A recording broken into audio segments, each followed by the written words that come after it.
Oficialmente, o técnico Maurício Barbieri foi demitido no dia 23 de junho.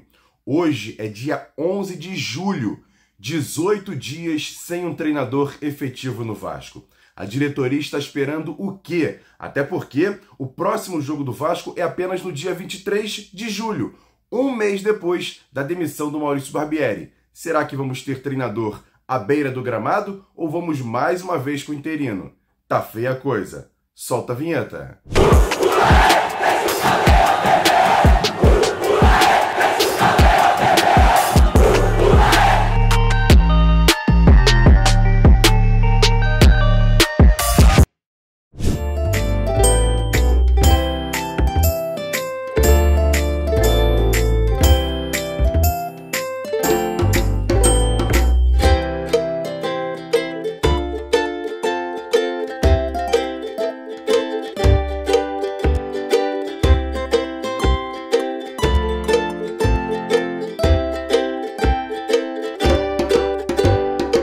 Bom dia, muito bom dia para você ligado nesse Bom Dia Gigante. Nessa terça-feira vamos trazer muitas informações para você ligado aqui no canal Atenção Vascaínos. Por isso que logo de cara eu peço para você fazer o seguinte: se inscrever aqui embaixo no canal, deixar sempre o like no vídeo, acionar o sininho das notificações e, claro, compartilhar os nossos vídeos. Copia o link, joga lá nos grupos de WhatsApp, Telegram, Facebook, espalha para todo mundo que o Bom Dia Gigante já está no ar e com muitas informações. E o que chamou muita atenção no torcedor do Vasco após a derrota para o Cruzeiro em São Januário foi o pronunciamento da dupla, o CEO do Vasco, Luiz Melo, e também o executivo de futebol do Vasco, Paulo Brax. Eles praticamente não deram nenhuma notícia efetiva, só disseram que essa semana teria novidades, e até agora nada. Hoje chega ao Rio de Janeiro mais um diretor da empresa americana 777 Partners, o Nicolas Maia, que chega ao Rio de Janeiro, em princípio, para contribuir na efetividade dessas informações da contratação do técnico e principalmente também de jogadores para o restante da temporada do Vasco, já que a janela está aberta. E o CEO da SAF, Luiz Melo, após a partida contra o Cruzeiro, no seu pronunciamento na Vasco TV, falou sobre essa situação de chegar diretores da empresa americana aqui no Rio de Janeiro. A gente, como clube, não está feliz e como a 777 também não, sei que eu falo em nome deles quando falo. A gente tem conversado bastante diariamente, tentando buscar soluções. Nessa semana a gente vai ter mais visita de gente vindo de lá, estamos tentando ver como fazer isso. Eu entendo a frustração do torcedor, o torcedor realmente está frustrado. Eles têm que entender que a gente está mais frustrado ainda, a gente realmente está trabalhando bastante. Nos últimos anos o Vasco vem passando por algumas situações, a gente trabalhou bastante para que isso não acontecesse, mas essa situação é o que a gente tem que lidar. E olha, você que gosta de fazer aquela aposta esportiva em todas as plataformas aqui na internet, mas quer saber aquela dica mais fácil para ganhar aquela graninha extra? Faz o seguinte, a dica agora é nossa. Se inscreva no canal Caça Zebra aqui no YouTube, o link está na descrição desse vídeo. Vai lá, fortaleça essa parceria. O Arley Lopes faz vídeos todos os dias, ele é um trader de mais de 8 anos de experiência, vascaíno e gosta de ensinar a você apostar naquele jogo mais fácil para ganhar aquela graninha extra. É no canal Caça Zebra, parceiro do canal Atenção Vascaínos. Vá lá, faça a sua inscrição e fortaleça essa parceria. E olha que o Arley Lopes traz uma dica fundamental aqui nesse Bom Dia Gigante exclusiva. Salve, Arley! Fala, Emerson! Fala, amigos do canal Atenção Vascaínos! Beleza, pessoal? Eu vim trazer aquele palpite exclusivo aqui no programa Bom Dia Gigante, galera. E o palpite de hoje, olha só que bacana, vai começar de novo a Champions League, galera. E são as fases preliminares da Champions League e eu separei esses dois jogos aí para essa dupla. O jogo do Han-Hun contra o Maccabi Haifa. Nós vamos na vitória do Maccabi de Israel. E o jogo do Balcani contra o Ludogorets, nós vamos de over 1,5. E essa duplinha aí ficou com uma odd de 1,82, alta probabilidade. Então já sabe, bora pra cima. Deixa eu voltar a câmera aqui. E o Emerson, nós estamos 100% aí desde semana passada. Ontem não teve palpite aqui no programa Bom Dia Gigante, mas eu coloquei um palpite no canal, aqui no canal Caça Zebra. A galera pegou a vitória do Boca Juniors, foi bacana demais. Então, se você gostou desse palpite e quer receber mais palpites como esse, é só chegar aqui no canal Caça Zebra, galera. Eu tô esperando vocês. Agora eu vou ficando por aqui e até o nosso próximo encontro, galera. Fui! E além dessa dica do Arley Lopes, eu vou trazer aqui o craque Bismarck. Ele que ontem participou da nossa tradicional live de segunda-feira e falou muito sobre a atual situação do Vasco e esse time que precisa contratar jogadores. Com vocês, Bismarck. Eu acho que se não houver as contratações, eu acho muito difícil o treinador que chegue. E eu vi isso no sábado, porque o Vasco continua desarrumado, o Vasco continua muito indeciso nas decisões quando tem que tomar dentro de campo. E você tem, de forma maior, predominante, muitos jovens jogando junto, acaba que você tem uma média de idade muito menor daquilo que nós imaginávamos, que é de assumir a bronca, de assumir exatamente nesses períodos tão difíceis, como está sendo esse ano e como tem sido os outros anos também.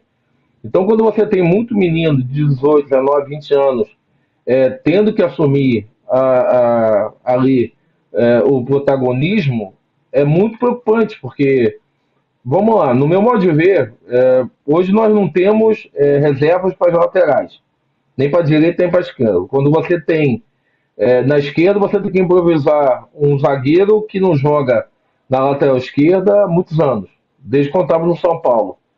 Você não tem um lateral direito reserva que possa fazer uma sombra para o Mita, que no meu modo de ver, há muito tempo que não está jogando absolutamente nada. E agora, aquele quadro Notícias Rápidas e Diretas aqui dentro do Bom Dia Gigante. E o basquete do Vasco anunciou a primeira contratação para a próxima temporada. É o armador Cauê Versola, jogador muito experiente que vem do basquete de São Paulo para comandar a equipe do Vasco na próxima temporada. Outra informação, o zagueiro Eric Pimentel, revelado nas divisões de base do Vasco, acabou não aceitando a renovação de contrato, saiu livre do clube e foi anunciado ontem pelo Porto B de Portugal. Boa sorte para o menino, mas o Vasco acabou ficando sem nenhum centavo nessa negociação. E para fechar, o Vasco anunciou ontem de forma oficial em seu site, você está vendo a informação aí, Vasco, Cruzeiro, Botafogo e Curitiba assinaram o contrato com a Liga Forte de Futebol e também para transmissões esportivas a partir do ano que vem. Quer dar um presente para sua mulher ou para seu marido? Precisa de um perfume? E se seu relógio dá problema? Vá na loja Pompador, Shopping Barra Square 3555, lojas 120 e 121, Bloco 1, Barra da Tijuca, Zona Oeste, Rio de Janeiro. As melhores marcas da perfumaria importada, grande variedade de relógios importados e nacionais, relojoeiro no local, troca de bateria e pulseira, conserto de todas as marcas de relógio, joias, ouro 18 quilates. Pompador, atendendo você com brilho e pontualidade.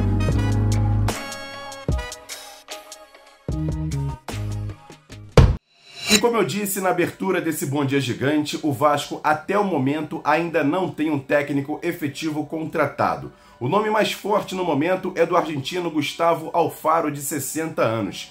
E aí eu fui perguntar a um grande jornalista que faz a cobertura praticamente de toda a América Latina no futebol, que é o inglês Tim Vickery, que é correspondente aqui no Brasil para a Inglaterra, e ele fala sobre esse treinador, os pontos negativos e positivos para, por exemplo, uma eventual contratação do Vasco de Gustavo Alfaro. Fala aí pra gente, Tim Vickery. A desvantagem de contratar Gustavo Alfaro ficou óbvio, né? E um técnico que nunca trabalhou no futebol brasileiro, que teria a necessidade de pegar o bonde andando com velocidade alucinante, né? Ele vai ter que conhecer o meio com uma rapidez muito grande, já que a situação de Vasco é muito desconfortável. A vantagem possível é o currículo dele, porque, bem, ele tem muita experiência, mas eu acho que a grande característica dele como técnico é que ele é melhor com times mais modestos, né? Quando ele pegou time grande com necessidade de ir para frente, de propor o jogo, São Lourenço, especialmente o último clube dele, o Boca Juniors, não deu certo, né? Os grandes trabalhos dele eram mais contra-golpe, mas um time que fica protegido vai na boa, né? A gente viu essas características muito fortes com o trabalho sensacional que ele fez com a seleção de Equador, onde ele conseguiu dar um padrão muito claro do jogo para um time que ele pegou um pouco parecido com o Vasco, porque ele pegou no último momento, né? Logo, pouco tempo antes das eliminatórias, e logo ele formou um time competitivo. Então, numa situação de Vasco, onde está obrigado o Vasco não está competindo para o título. O Vasco tem que ser o pragmático. E nisso aí, ele tem um conhecimento de como amar um time modesto, chato, para jogar contra, perigoso na contragolpe. Isso aí, eu acho que seria a grande vantagem de contratar Alfaro, que o modelo do jogo dele, eu acho que talvez tenha a ver com as necessidades da situação de Vasco. E para fechar esse Bom Dia Gigante, eu vou fazer agora aqui uma linha do tempo a partir da demissão do técnico Maurício Barbieri até o dia de hoje. No dia 22 de junho, o Vasco perdeu em casa para o Goiás por 1-0 pela 11ª rodada do Campeonato Brasileiro. Parte da torcida protestou ainda no estádio de São Januário e entrou em confronto com a polícia. O técnico Maurício Barbieri não foi para a coletiva de imprensa e a assessoria do clube divulgou que as decisões seriam tomadas a partir das próximas horas. O clima era de demissão do treinador, mas sem o anúncio oficial. No dia seguinte, dia 23, nomes de Rogério Ceni, Roger Machado e Odair Hellmann começaram a ser especulados. Mais de 12 horas após a partida, a diretoria informou oficialmente a demissão de Maurício Barbieri e seus auxiliares, Maldonado e o preparador Gustavo Araújo. William Batista, técnico do Sub-20, assumiu o time profissional de forma interina com o apoio de Abel Braga, diretor de futebol. O Vasco foi punido preventivamente com 30 dias de portões fechados. Já o Ministério Público anunciou que São Januário estava interditado. Após tentar Maracanã, Nilton Santos e Volta Redonda, a diretoria do Vasco anunciou que o jogo contra o Cuiabá seria no Luso Brasileiro na Ilha do Governador, com portões fechados. No dia seguinte, dia 26, o Vasco venceu o Cuiabá por 1-0 e voltou a conquistar 3 pontos após 11 jogos. William Batista vai para a coletiva de imprensa e deixa entender que poderia ficar no cargo para o clássico com o Botafogo. No dia 27 de junho, não há nenhuma novidade sobre treinador e William Batista comanda os treinos visando o clássico contra o líder Botafogo no Nilton Santos, que seria apenas para torcedores do clube mandante. No dia 29, a Justiça suspende a interdição de São Januário e permite que jogos do Vasco sem público no estádio. Jogo contra o Cruzeiro é confirmado para São Januário. No dia 2 de julho, ainda sem técnico, o Vasco perde para o Botafogo por 2-0 e segue na zona de rebaixamento. Interino William Batista vai para a coletiva e a diretoria não se pronunciou sobre novo técnico. No dia 3 de julho, é aberta a janela de transferência no Brasil. O site norueguês Josimar Football faz várias denúncias contra a empresa americana 777 Partners. A torcida GDA faz protesto com velas e caixões com fotos de Jorge Salgado, Abel Braga, Luiz Melo e Paulo Brax na porta de São Januário. Partida contra o América Mineiro é adiada e o Vasco deve ficar 2 semanas sem jogar uma partida. O presidente Jorge Salgado, no dia 4 de julho, informa ao Atenção Vascaínos que entrou em contato com o diretor da 777 Partners e que garante que vai haver um comunicado sobre as denúncias feitas pelo site norueguês. A empresa americana se pronuncia e diz que a reportagem é totalmente enganosa. 11º dia sem técnico efetivo e o Vasco segue com o interino William Batista. No dia 5 de julho, o STJD aplica a punição ao Vasco de 4 jogos com portões fechados em São Januário, com o jogo já cumprido. Já no dia 8 de julho, Gary Medel, chileno, chega ao Rio de Janeiro, veste a camisa do Vasco, mesmo sem fazer exames e assinar contrato. Nomes de Eduardo Codê e Thiago Nunes foram tentados, mas não evoluíram essas negociações. condições. Já o uruguaio Paulo Pesolano chegou a aceitar a proposta, mas a diretoria do Vasco não quis bancar a multa rescisória para liberá-lo junto ao Valladolid da Espanha. Com William Batista na beira do gramado, o Vasco perdeu no Brasileiro mais uma vez e foi derrotado pelo Cruzeiro por 1-0 em São Januário vazio. O CEO da SAF, Luiz Melo, e o executivo de futebol, Paulo Brax, vão até a sala de imprensa e fazem um pronunciamento ao vivo pela Vasco TV, pedem desculpas à torcida e garantem que terá mudanças e novidades na próxima semana. Mesmo com o interino, William Batista concede entrevista após a derrota. Com o resultado, o Vasco cai para a penúltima posição com 4 pontos a menos do que o primeiro time fora do Z4. No dia 9 de julho, a diretoria tem dificuldades em fechar com nomes de preferência e chega ao 16º dia sem treinador. Nome do argentino Gustavo Alfaro, de 60 anos, ganha força nos bastidores. No dia 10 de julho, mesmo com forte indício pelo nome de Gustavo Alfaro, o dia passa e não há nenhum anúncio oficial. Dia 11 de julho, hoje, até a hora da gravação desse Bom Dia Gigante, o Vasco ainda não tem técnico. É o 18º dia sem treinador. O próximo jogo do time é apenas no dia 23 de julho contra o Atlético Paranaense em São Januário. E será que o Vasco vai ter treinador à beira do gramado? O Vasco precisa efetivar uma contratação, segundo o próprio Paulo Brax, essa semana.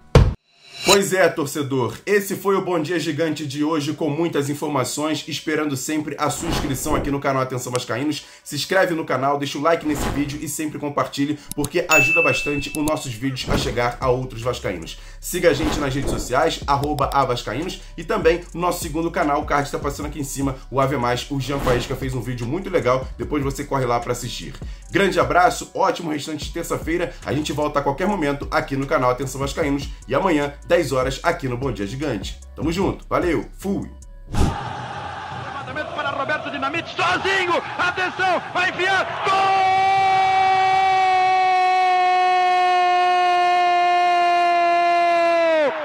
Que golaço maravilhoso do moço que mora em Caxias!